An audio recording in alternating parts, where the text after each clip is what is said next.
πολιτική και αυτή της κυβέρνησης, όπως και των προηγούμενων όλων άλλων. Εμείς το επόμενο διάστημα θα συνεχίσουμε στην παρεμβάση με τα έργα, στην παρεμβάση για να προστατεύσουμε τη ζωή των οικοδόμων, τους θέλουμε μαζί μας να έχουν και αυτοί, να έχουν και αυτοί συμμετοχή σε αυτές τις παρεμβάσεις, να επικοινωνούν με τους συνάδελφους μας όταν βλέπουν ότι παραμένουν οι εργοδότες δουλειά εκεί που υπάρχουν μέρη πολύ επικίνδυνα για σωματική τους αγκαιρότητα και για την ίδια τη ζωή. Θα συνεχίσουμε λοιπόν και αυτός ο αγώνας δεν ξεκίνησε χτες, ούτε σταματάει σήμερα. Συνεχίζεται, είναι ανάγκη να κλιμακωθεί στο συλλαλητήριο στις 5 Σεπτέμβρη στη Θεσσαλονίκη. Εκεί μας έχει ανάγκη αγώνα τώρα, εκεί θα βρεθούμε. Είναι ο ίδιος αγώνας που δίνουμε κάθε μέρα με τα κοντάκια για τη ζωή μας, για τα αξιοπρέπεια και τον προγράμματο απέναντι στη μακαρότητα και για την ανατροπή της. Δεν επιτρέπουμε σε κανένα λοιπόν από αυτούς που αφήνουμε και εννοείται και θα ακούμε αναζώματα στο διάστημα να μας πούν σε τα παράδειγμα τους ξέρουμε και τους έχει μαζίσει να τεσσερακατοικοί να ζώπικο όλα αυτά τα χρόνια είτε σαν κυβέρνηση είτε σαν μια αντιπολίτευση δεν επιτρέπουμε σε κανέναν από αυτούς να πιάνει το δίκαιο στο σώμα του, να το πετρεύει, να το προβήσει με τον άνθρωπο μας θετικός για να πηγαίνει το παραδείγμα της εθνικής ενότητας και της αστικής συνένεσης. Το τέλος θα είναι σίγουρο ότι όλοι αυτοί ότι το έχουμε πάρει απόφαση ότι εμείς θα βάλουμε στο Άγιο μας ενδελίξεις θα τη στιγμή σε ένα τέτοιο κεφάλαιο και το εκπαιδεύεται. Ευχαριστούμε πολύ, να είστε καλά.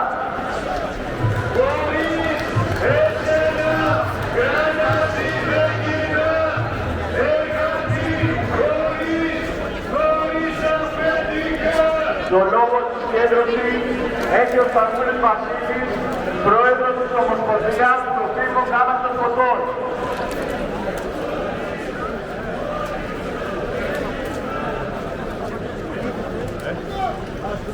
Συνάδελφοι και συνάδελφοι, χαιρετίζουμε σημαντική συμμετοχή στη σημερινή μας απεργιακή κινητοποίηση.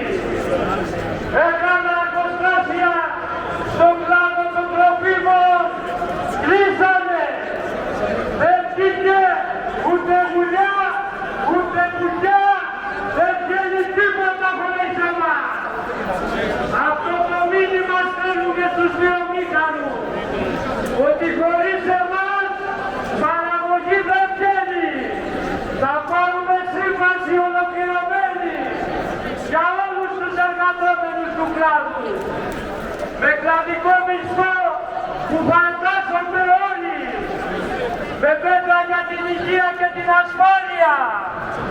Με ειδικότητα και ένταξη όλων των εργαζομένων. Με επίδομα γάμου. Με ξεπάγωμα των τριετιών. Δίνουμε ένα αποφασιστικό μήνυμα σήμερα και συνεχίζουμε.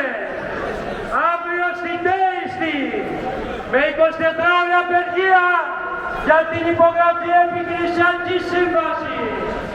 Μεθαύριο στη Βέρτα με 24 ώρια απεργία ενάντια στα σπασμερεπρό, ενάντια στη ζωή λάστιχο.